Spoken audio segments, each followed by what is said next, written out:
REDD+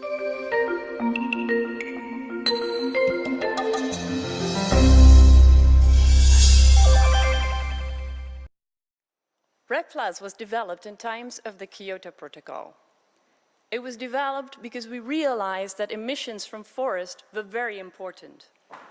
We also realized that most of the emissions in forests were happening in developing countries, and developing countries had no obligations under the Kyoto Protocol.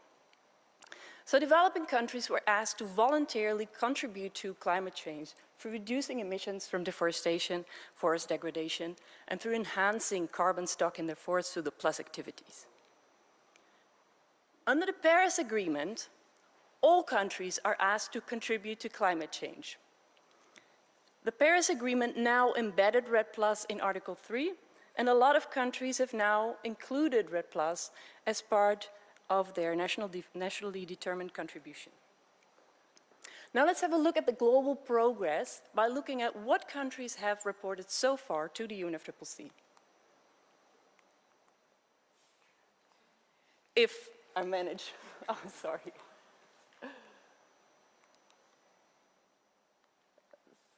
Can somebody go one slide back? Where do I point? That one. No, that one, yes. So the Warsaw Framework is our starting point here, because at the Warsaw COP, the final details on REDD+ reporting were negotiated. Now what we see here is that only 5 years after the Warsaw Framework, we have 34 countries that submitted 38 reference levels to the UNFCCC. So we have 34 countries which submitted a benchmark for performance on REDD+. We can also see that we have 4 countries that already against this benchmark submitted REDD+ results. And these results together sum up to more than 6 billion tons of CO2 emission reductions. Now, just to put that into perspective, that is more, it was already said before, but that is more than the entire emissions from the United States. So those facts show just how significant that amount is. Now, if we look at the countries that submitted reference levels on a map, we can see that the participation is very globally balanced. A lot of developing countries from all over the world are participating in REDD+. And together, these countries are home to 1.4 billion hectares of forest. Now, that is more than 30% of the global forest area. But more importantly, together these countries account for 75% of the global forest loss. Now, these facts illustrate how significant the progress is that has been made over the last years. Now, let us look at what countries exactly included in their reference levels. So most countries were targeting deforestation and forest degradation. So REDD+ is still very much about reducing emissions, but we can see that gradually the plus activities are increasing. So the plus activities are those activities that remove carbon from the atmosphere and store them in their forest.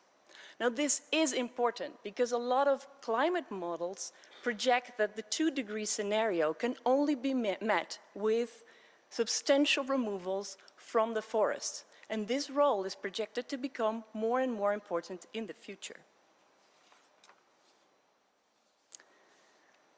So REDD+ is fundamental to reaching the targets set in the Paris Agreement. And the backbone of the Paris Agreement is transparency.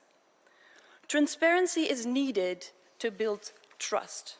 And trust is needed if we want multiple countries to work together towards a common goal. REDD+ reporting has contributed to this transparency. What we see here is the uncertainty reporting on estimates of deforestation and degradation that countries have submitted to the UNFCCC. And what we can see is that in only 4 years' time, between 2015 and 2018, the uncertainty reporting has increased by a factor 5. Now that is unique. Because countries have, for more than 50 years, reported forest statistics to FAO through the Global Forest Resources Assessment, but never before have they provided uncertainty estimates around these. So finally, a lot of countries still need to start delivering on REDD+.